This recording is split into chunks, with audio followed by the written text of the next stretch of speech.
Nous sommes de retour sur la chaîne 100% Sport en compagnie de Jean-Michel Raoux. Salut Jean-Michel. Bonjour à tous et bonjour à toi Jean-Louis. Alors c'est le retour des vidéos, on sait que vous en avez réclamé quelques-unes, bon c'était un petit peu plus compliqué. Il s'est passé beaucoup de choses depuis la Pologne, Jean-Michel. On va faire un petit résumé justement de ce qui s'est passé cet été. Déjà, il y a eu les vacances, ça c'est pour toi aussi, je crois, sur les terrains de golf.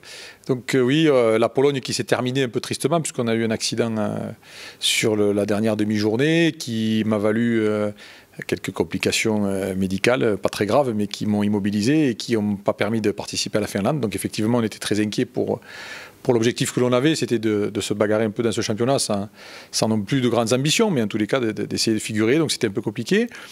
Arrivé en Finlande, notre concurrent leader du championnat a eu une mésaventure similaire à la nôtre, en Pologne.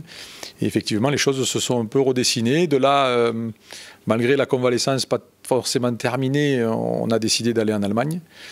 Première épreuve sur l'asphalte avec la voiture, c'est très longtemps que je n'avais pas roulé sur l'asphalte.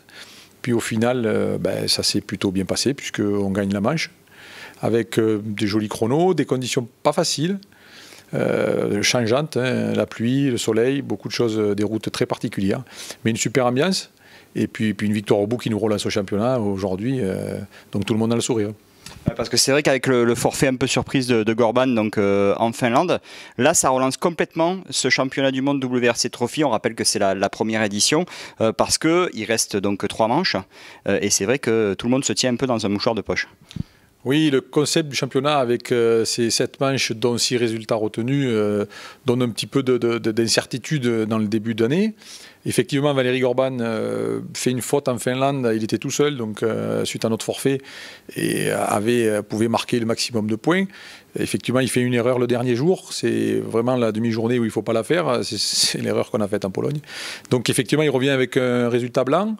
La limite du résultat retenu fait que pour lui, il n'a plus qu'un résultat possible, donc que 25 points possibles dans un escarcelle, donc 100 points possibles au maximum.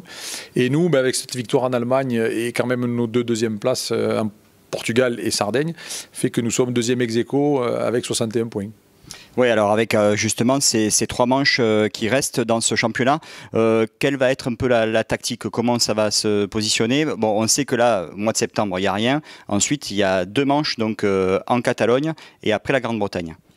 Oui, donc une manche en Catalogne, donc début octobre, une manche en Angleterre, donc le GB qu'on appelle, qui se va se trouver 3 semaines après, et une 3e manche, mais qui n'était pas prévue pour nous, qui est l'Australie.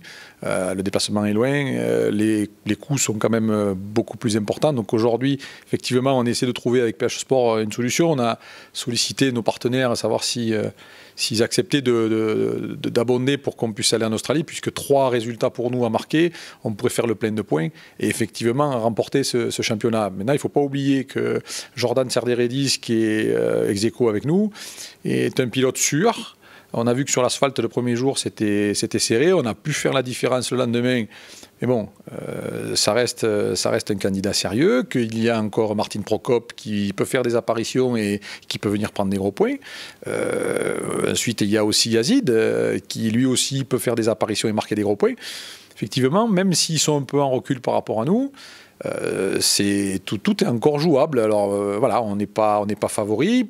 Par rapport à notre adversaire direct, on va dire que sur la terre, au vu de la Pologne, on est plus rapide.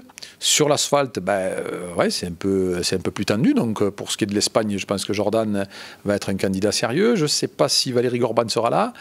Martin, s'il est en Espagne, il va jouer la victoire et ça ne sera pas facile d'aller lui enlever à la régulière.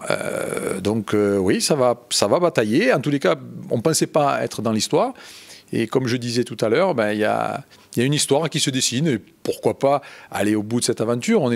On avait dit une année pour apprendre, une année pour gagner.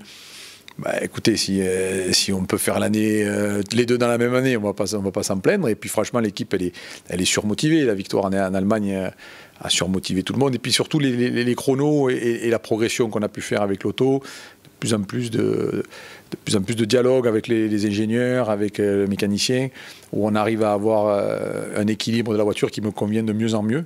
J'espère qu'on va trouver cet équilibre sur la terre, qu'on a cherché pendant 3 rallyes, sans trop trouver quelque chose qui me convenait et qui ne me permet pas de me libérer et de me lâcher. Donc si on trouve cet équilibre grâce à l'asphalte, si on arrive à reproduire ça et retrouver ça sur la terre, je pense que ça peut commencer à aller suffisamment vite pour être optimiste pour la fin de saison. Justement, alors c'est une nouvelle aventure pour toi, tu l'as évoqué. Est-ce que tu te considères toujours en période d'apprentissage ou est-ce que tu as un peu plus de certitude par rapport à cette WRC DS3 ancienne génération? Toujours en phase d'apprentissage, hein. On est loin d'exploiter le potentiel de la voiture. Maintenant, bon, ce sont des outils qui coûtent très cher, la sortie de route coûte très cher, donc il faut absolument éviter la faute qui pourrait être rédhibitoire et complètement anéantir la fin de saison. Donc il faut apprendre, il faut être patient. C'est très difficile ça, par contre, c'est pas franchement une qualité qui est la plus simple à garder. De la patience, de l'humilité, du travail, et petit à petit, ça paye. Donc, non, on est toujours en phase d'apprentissage. Après, pour la confiance, oui, je suis confiant du fait de pouvoir aller très vite avec cette auto. Parce que sur des partiels ou sur des sections, que ce soit Laurent, et d'ailleurs, je salue Isabelle Galmiche qui a remplacé Laurent au pied levé, qui m'a fait un boulot formidable et qui m'a beaucoup aidé et qui m'a beaucoup appris aussi pendant cette course.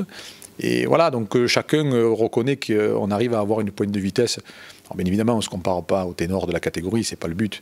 Et c'est pas cette prétention-là, mais en tous les cas, on a une pointe de vitesse qui est intéressante et qui peut permettre de pouvoir exploiter cette auto et d'envisager des résultats pour cette année, pour l'année prochaine, et puis sur les championnats nationaux. C'est vrai que c'était un peu le but aussi, hein. On partait à un championnat du monde pour apprendre. Ça, je vous garantis qu'on apprend. Parce que c'est techniquement très difficile, les routes sont très techniques. Ça ne paraît pas peut-être vu de l'extérieur des images, mais je vous assure que les routes sont extrêmement compliquées. Et à côté de ça, on espère revenir et être encore plus performant pour l'avenir.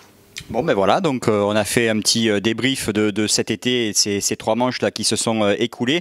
On vous donne bien entendu rendez-vous donc courant du mois d'octobre avec la manche en Catalogne où là on sera présent à coup sûr. Et puis après peut-être la Grande-Bretagne, voire l'Australie si ça veut bien se goupiller. Oui, le pays des kangourous. À l'heure où on enregistre cette émission, la certitude n'y est pas. Je dois encore rendre ma réponse puisque le conteneur doit partir le 15 septembre. Mais oui, en Espagne, on y sera. Je crois savoir que les supporters 100% Sport sont en train d'organiser un séjour, un autocar qui partirait de la région d'Avignon pour venir. Donc oui, soyez nombreux, faites-nous le savoir sur tous les réseaux sociaux et participez, plus vous êtes nombreux. Là, ça sera la fête. L'Espagne, c'est le pays de la fête.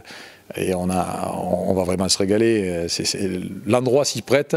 L'histoire s'écrit. Jean-Louis sera là pour filmer tout ça.